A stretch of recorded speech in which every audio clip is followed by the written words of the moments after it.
kau jawab? Apa kau pernah? Kenapa kau jawab? Ya biarin saja dia ngalamin, kenapa kau sibuk? Kau bilang sama siapa pertama kali? Teman. Diam-diam. Kenapa gak bilang sama bapak? Gak enak.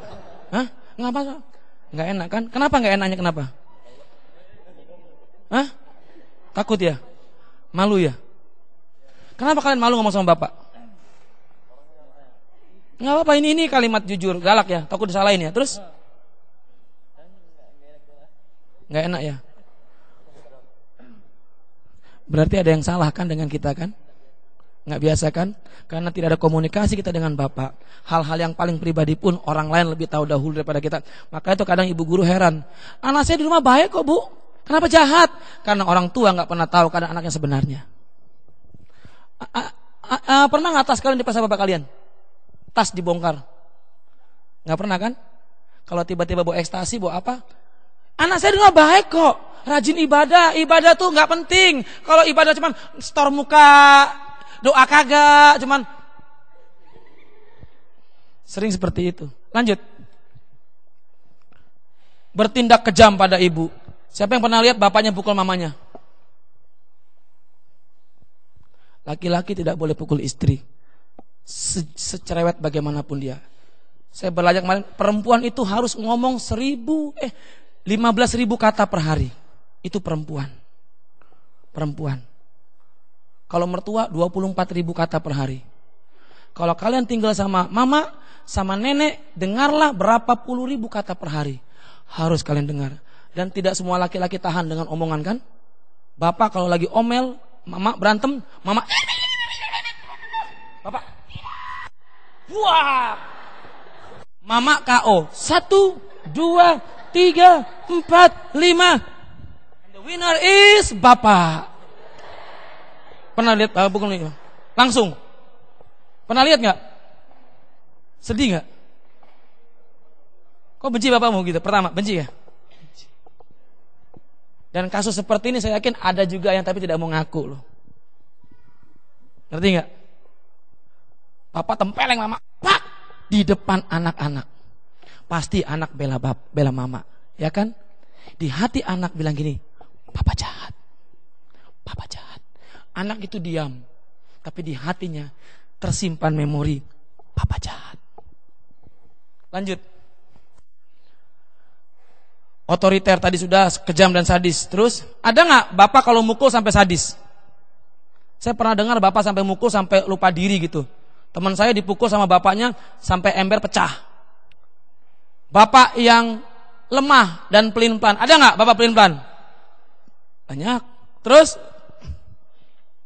bapak yang mengasihi. Nah ini sering kali nih. Kamu bapak sayang kalau nilai kamu bagus. Bapak seperti ini hanya ngejar nilai. Ngerti nggak? Kamu boleh ikut bapak kalau begini, ada syaratnya. Akibatnya kita jadi anak-anak yang tidak bisa menjadi pribadi yang melihat kasih bapak itu tanpa syarat. Ada syaratnya. Lanjut.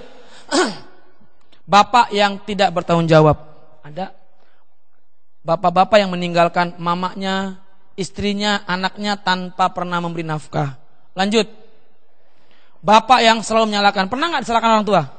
Sering ya? Sering ya? Sering nggak disalahkan orang tua? Sering nggak disalahkan bapaknya? Pokoknya salah terus cowok-cowok. Pernah nggak? Kalau kalian berantem kira-kira bapak kalian salahkan atau bela? Salahkan ya? Betul ya? Sedih nggak? Tanpa mau tahu masalahnya pokoknya kalian salahkan. Bapak saya pernah lebih gila dari bapak yang lain. Saya berantem kan pulang kalah. Kamu laki-laki pulang nangis, hadapi dia. Kalau perlu mati di depan dia. Itu bapak yang gila. Saya orang Tionghoa di Jakarta tuh susah loh dulu bu. Dikerubutin sama orang pribumi, digebukin sama 3 orang kakak adik. Kan kalah, digigit, maaf kata ini digigit. Petanda, nangis lah saya pulang. Kamu laki-laki nangis, papi nggak suka, mau papi tempeleng atau berantem lagi? Berantem lagi, mendingan gue berantem. Wah, berantem lagi, pulang makin benyok.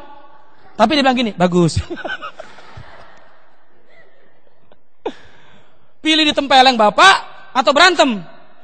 Aku tahu tangan bapakku keras, dia dukun, sekali mukul sebegini-gini pala. Mending gue berantem, gigit nggak apa-apa.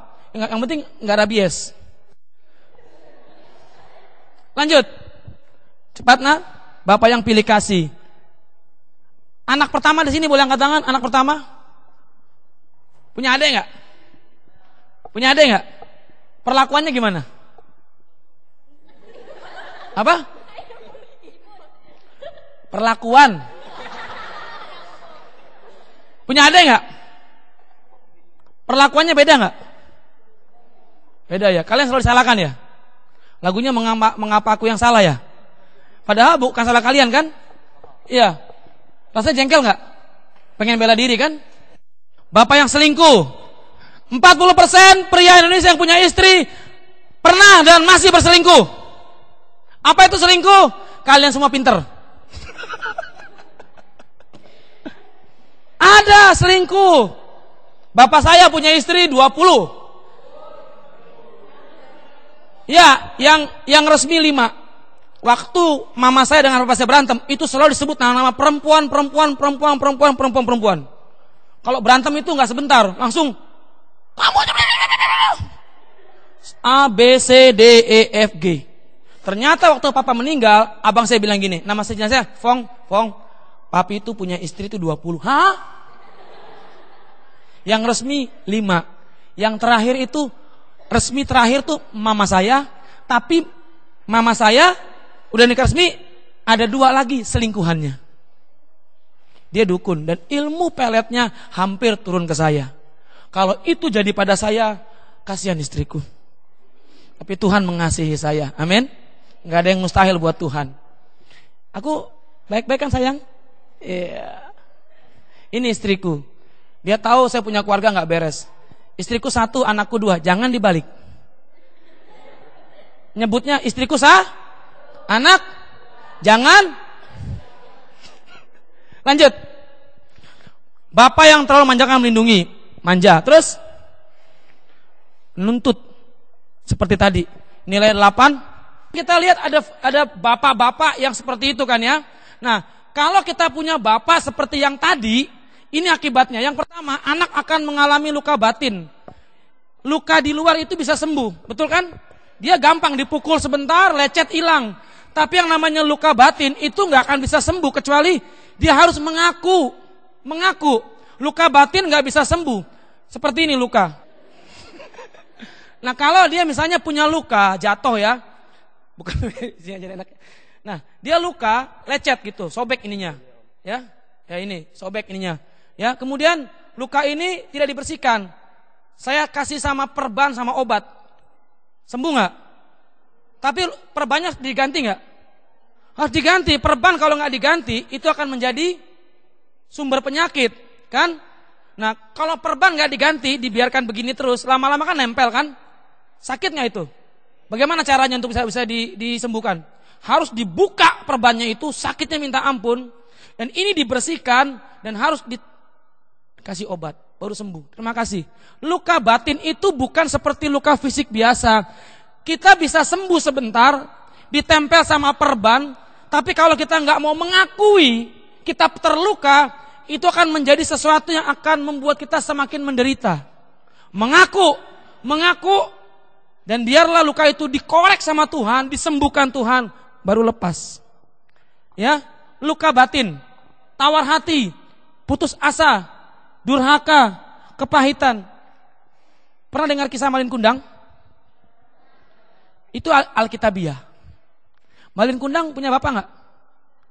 Anak nggak punya bapak, biasanya durhaka, kepahitan. Saya kalau nggak dia tarik Tuhan jadi hamba Tuhan, mungkin saya punya kepahitan sama orang tua. Oke, anak akan mengalami luka batin, pendendam, tawar hati dan putus asa. Kalau dia punya figur bapak seperti tadi, ya kan?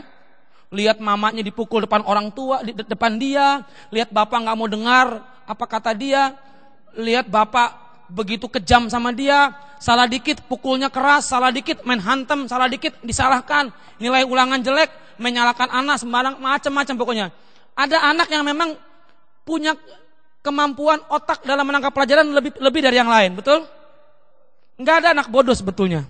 Belum tentu anak pintar di sekolah berhasil dalam bidang lain. Tidak mengenal kebenaran. Bagaimana tahu kebenaran? Karena nggak ada yang ngajarin. Jujur saja, pembinaan di gereja itu tidak terlalu efektif tanpa ditunjang oleh orang tua yang berkualitas membina anak-anaknya. Gereja mau khotbah bagaimanapun, kalau orang tua nggak jadi berkat, itu peluangnya tipis. Karena apa? Karena pertemuan orang tua dengan anak lebih banyak daripada pertemuan pendeta atau pembina dengan anak di gereja. Maka dari itu kalau kalian jadi anak-anak, gereja bukan tempat kalian diubahkan. Keluarga tempat kalian mengalami banyak pelajaran rohani yang indah.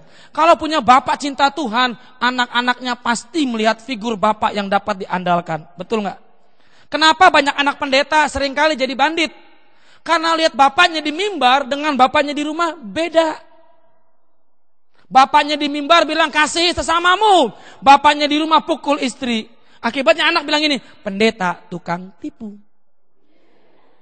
Ya. Sekarang di tempat kami ada namanya persekutuan anak-anak hamba Tuhan. Ketika KKR yang pertama diminta adalah ampuni bapamu. Nangis.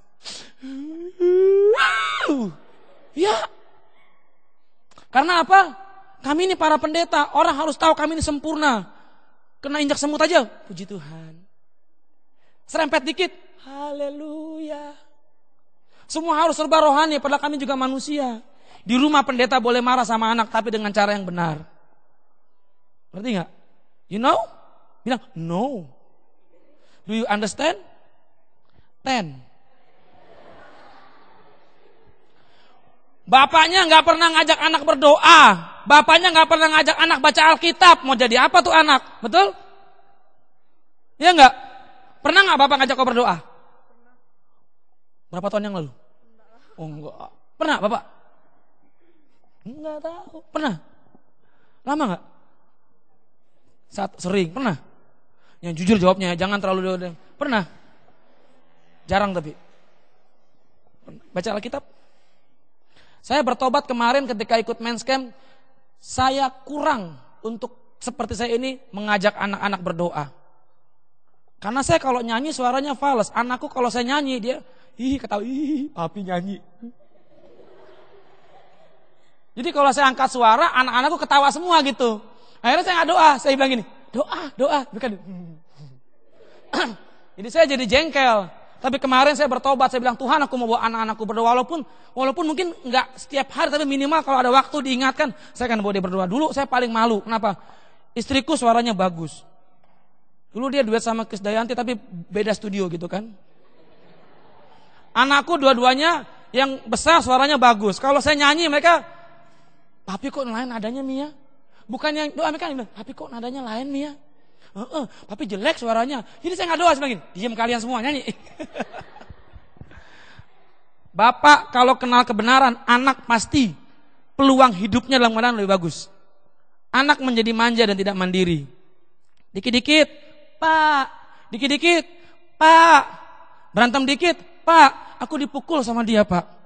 Padahal cuma di jewer, Pak. Guruku jahat, Pak. Ditempeleng aku, Pak. Nih, Pak, bekas ini, Pak.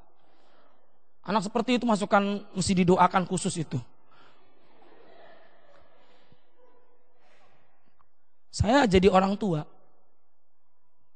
Banyak orang tua menyalahkan guru. Mereka melimpahkan tanggung jawab kepada guru-guru di sekolah.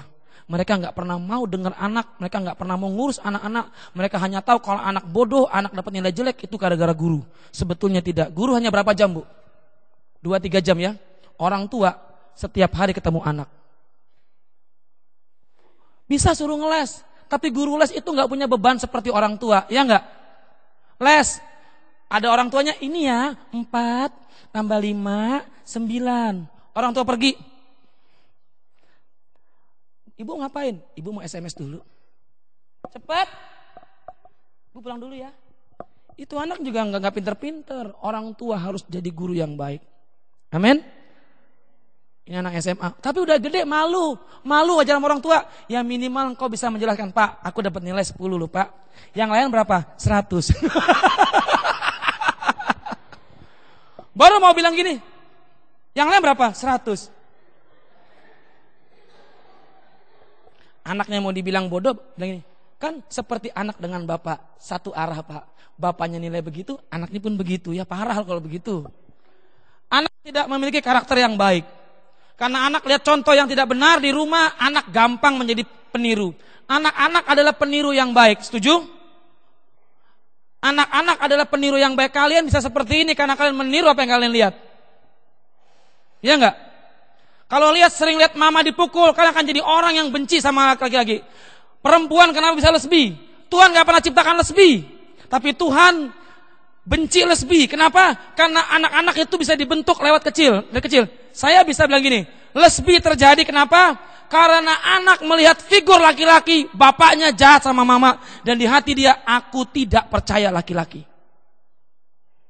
Anak bisa jadi gay, homo. Kenapa? Dia lihat figur bapaknya terlalu lembut, terlalu lembek. Dia suka bapaknya. Dia begini, akhirnya lama-lama dia jadi gay. Tuhan gak pernah ciptakan yang setengah-setengah. Colek kiri kananmu. Tuhan gak pernah ciptakan bencong. Terus tepuk dingin. Kalau kau bencong, bertobat. Kalau tidak, ya sudah.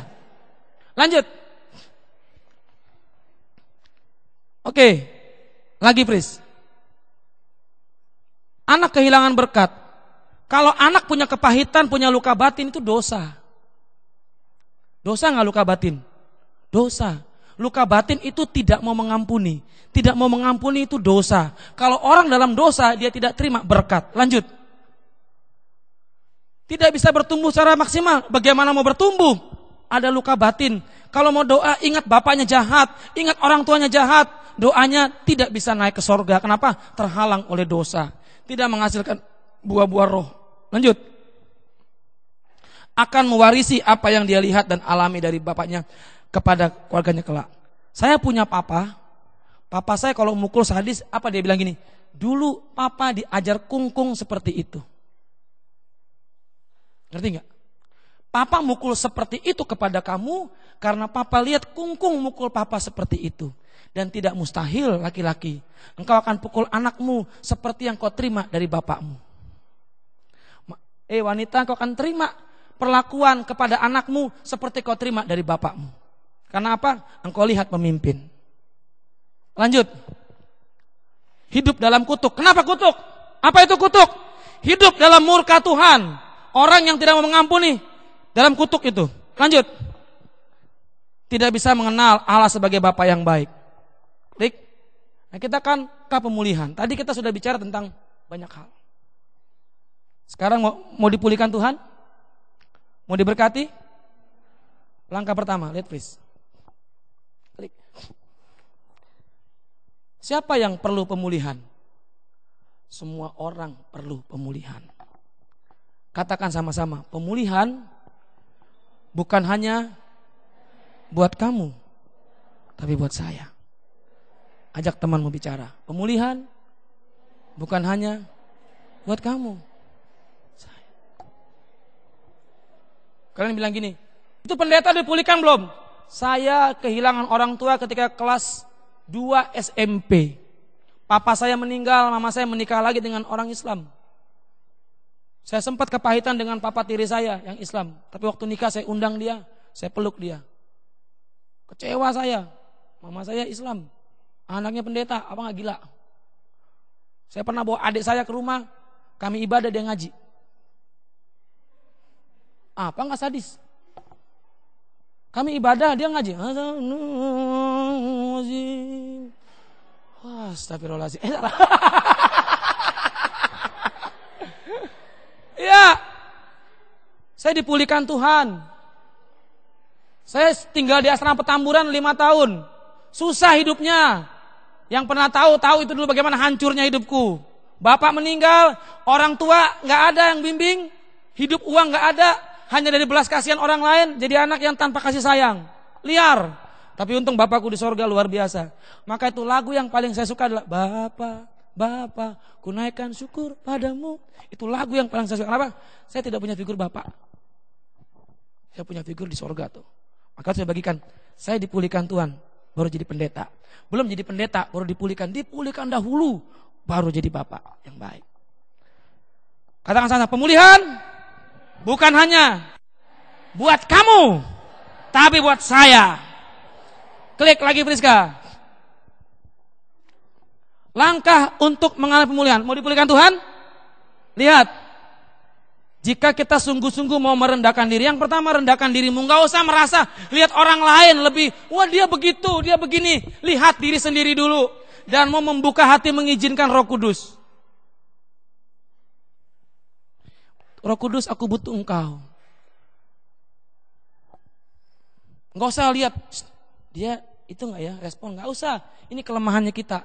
Keputusanmu bukan karena orang lain, tapi karena dirimu dengan Tuhan. Amin. Lanjut.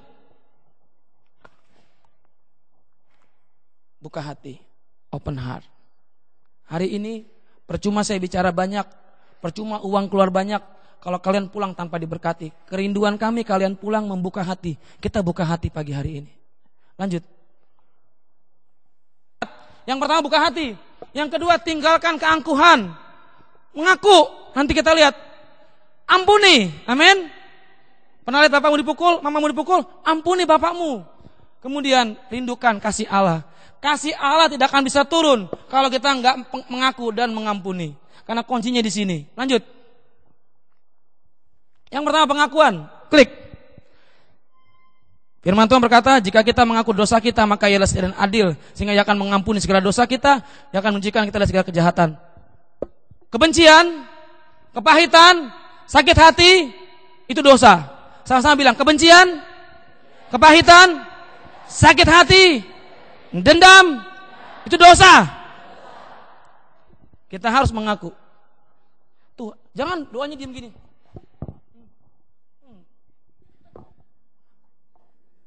Saya nggak minta kalian ngaku depan sini. Nanti ada kakak-kakak kalian akan bimbing kalian untuk mengaku. Ngaku. Oke, lanjut. Kenapa mengaku? Yang pertama, mengakui kondisi hati kita. Lanjut, please. Mengakui perbuatan kita terima dari Bapa kita yang telah melukai kita. Kita ngaku. Tadi ada yang bilang kan, benci Bapak kan? Mungkin kalian bilang gini, enggak, tapi di hatimu tersimpan, mengaku. Tuhan, aku pernah benci bapakku karena dia pukul aku dengan keras dan kejam. Aku benci bapakku Tuhan, tapi minta ampun sama Tuhan. Pengakuan membongkar dosa serta menelanjangi pekerjaan iblis. Iblis paling takut sama orang yang mengaku dosa. Karena saat dia mengaku dosa, sorga terbuka, Allah mencurahkan pengampunan. Amin.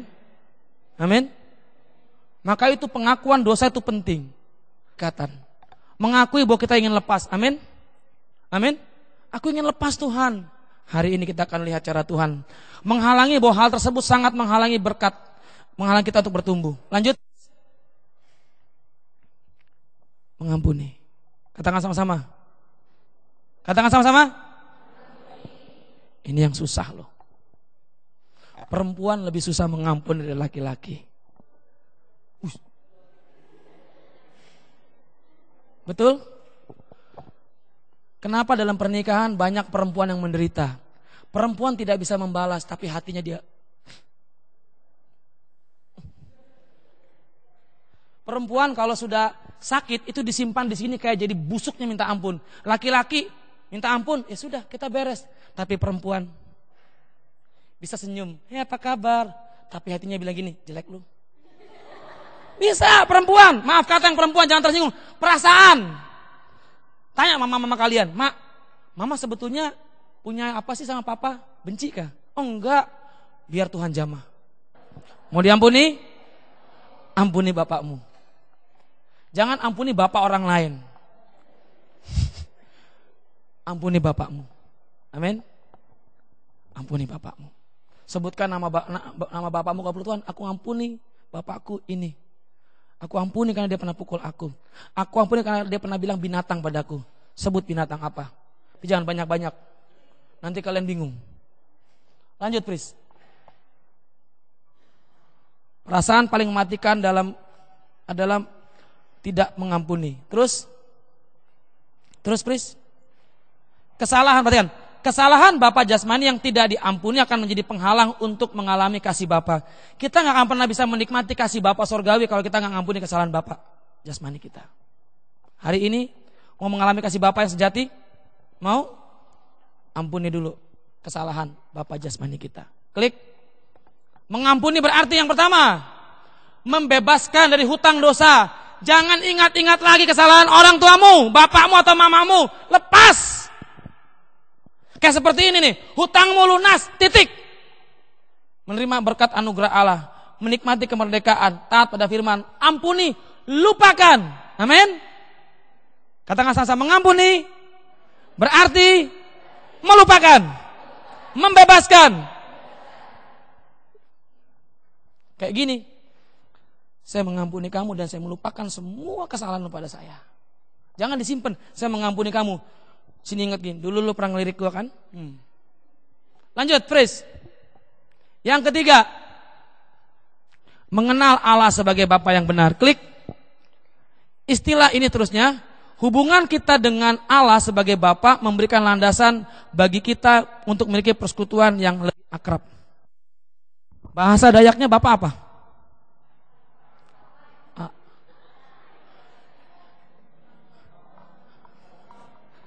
Bokap boleh? Apa lagi? Apai. Boleh nggak doa pakai apai? Boleh. Father itu bahasa apa? Bahasa Inggris. Pakai bahasa kampung kita. Apai. Oh, mantap. Amang tuh bapak Batak itu. Sekampung kita. Apai kami yang di sorga. Wah, mantap. Panggil dia bapak. Kalian kalau sudah menikmati kasih Bapa, saya mau bilang gini, yang gak bisa berdoa jadi pintar berdoa. Kenapa? Doa kalian bukan hanya Bapa kami yang di sorga dikuduskan, itu doa hafalan dan bagus. Tapi ketika kau panggil dia Bapa, sentuhannya lain. Doa gak usah basa-basi. Bapa, selamat siang. Hari ini saya menghadap dirimu di tempat ini. Tuhan nyaut, udah tahu. Oh Bapak, oh anakku, kata Bapak. Nggak usah. Saya ingin sharekan sedikit, saat engkau berdoa dengan ucapan Bapak, engkau mengalami satu imajinasi, ada satu pribadi yang begitu lembutnya sedang peluk kamu. Amin. Engkau mengalami satu pribadi yang begitu mengasihi kamu, dia berkata, I love you. Doamu bukan sekedar gini, Allah kami yang di sorga, sorga terus kapan turunnya? Doa, Bapa, aku datang kepadamu. Aku rindukan engkau ada bersamaku saat ini. Waduh, sorga itu runtuh pintunya. Pak. Setan mau godainmu kabur. Kenapa? Anak Tuhan lagi berdoa. Amin. Lanjut. Terus, kita harus mengenal Bapa melalui Yesus Kristus. Sebagai penutup, saya ingin kita berdoa sebentar. Nanti ada waktu 15 menit untuk kalian per kelompok untuk berdoa. Silakan kau bersuara dengan tahan-tahan kelengsarnya. Engkau mengalami pemulihan dari Bapa sejati kita. Haleluya. Haleluya. Haleluya Tuhan. Biar hari ini segala kutuk iblis atas kehidupan kami dipatahkan karena kasih Bapa mengalir. Kami ingin mengalami kasih Bapa sejati. Haleluya. Haleluya Tuhan. Haleluya. Dalam nama Yesus. Dalam nama Yesus. Dalam nama Yesus. Engkau dampingi yang ini didoakan. Biar Tuhan menjamah setiap pribadi ini didoakan. Haleluya. Haleluya. Haleluya. Haleluya. Haleluya. Haleluya. Haleluya Tuhan. Banyak anak-anak yang luka batin mereka mau dipulihkan. Hari ini dipulihkan Tuhan. Buang kepahitan, buang kebencian, buang dendam, buang sakit hatimu. Biar kasih Allah mengalir untuk kita hari ini. Haleluya. Haleluya. Haleluya. Haleluya. Haleluya. Mari berdoa sama-sama. Mari berseru kepada Bapa. Bapa dalam hari ini, anak-anak Tuhan mengalami kelepasan, mengalami pemulihan, mengalami sesuatu proposal yang luar biasa.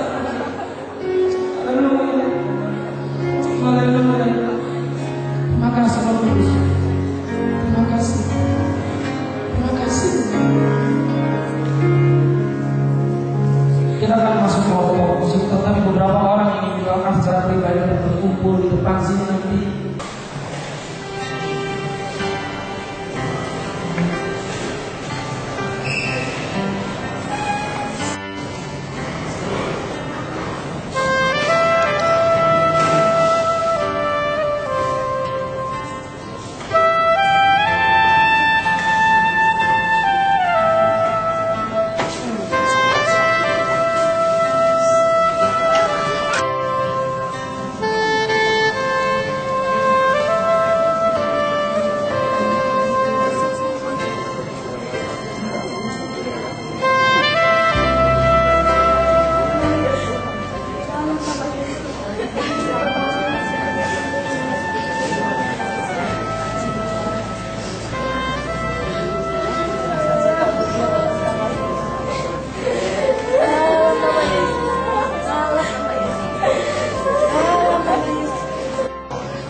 Betsy Caroline dari SMA Negeri 2 Sintang. Saya ingin bersaksi tentang betapa baiknya Tuhan, betapa luar biasanya Tuhan menjamah saya pada saat ini, di mana materinya benar-benar yang saat ini saya perlukan, benar-benar yang selama ini jadi pergumulan saya. Saya punya akar pahit, mungkin akar pahit yang menurut saya sangat dalam kepada papa saya.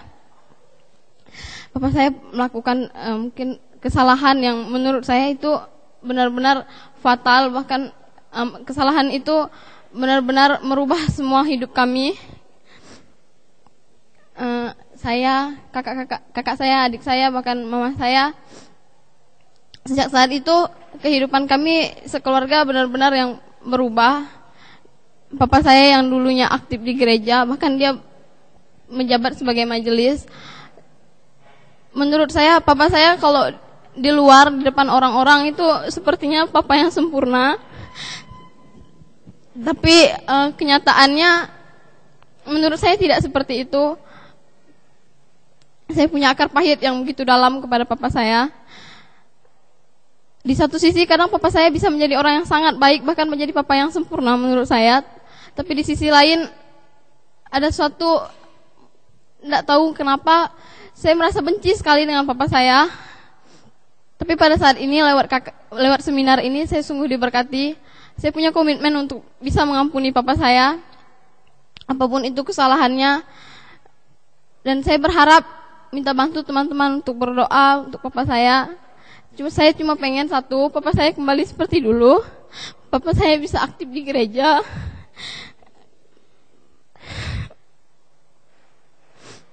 Beberapa bulan ini mungkin papa saya sudah tidak pernah menginjakkan kakinya di gereja.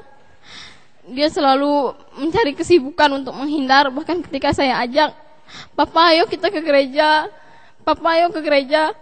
Papa saya selalu bilang, "Tidak ada perubahan kalau ke gereja." Saya cuma pengen papa saya dipulihkan.